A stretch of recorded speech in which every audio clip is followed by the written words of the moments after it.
मगाशी मी बोंबलाची कढी दाखवली, आता बोंबील फ्राय.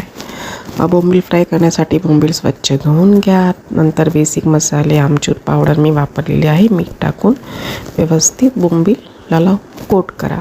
हे छोटे बोंबील मी रशासाठी ठेवलेले आहेत आणि मोठे बोंबील फ्राय करायला. रवा घ्या, थोडा तांदळाचं पीठ घ्या, त्याच्यामध्ये मीठ आणि लाल मिरची पावडर टाका, म्हणजे कोटिंगला पण प्रॉपर कलर येईल. आणि त्याच्यामध्ये बोंबील कोट करा प्रॉपरली.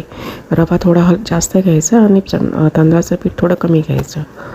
त्यानंतर ना तवा आहे ना, तो ना प्रॉपर तापला पाहिजे, एकदम गरम. तेल सोडा, तेल थोडंसं लागतं मच्छी फ्रायला.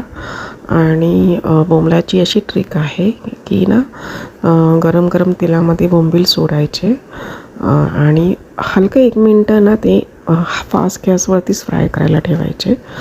आणि मग 1 मिनटं झालं की स्लो करून स्लोवरती ठेवायचं आणि परत पलटी मारायची. परत 1 मिनटं ना फास्ट गॅसवरतीच ठेवायचे आणि मग स्लो करून थोडा वेळ शिजू द्यायचे. त्याच्याने काय होतं की बाहेरचं आवरण आहे ना, ते कुरकुरीत होतं आणि ना आतमधून बोंबील सॉफ्ट राहतात, सॉफ्ट आणि ज्युसी.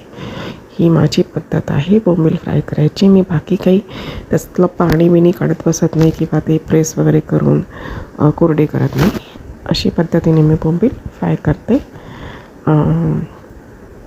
छान लागतं ते, टेस्टी. Okay, bye bye.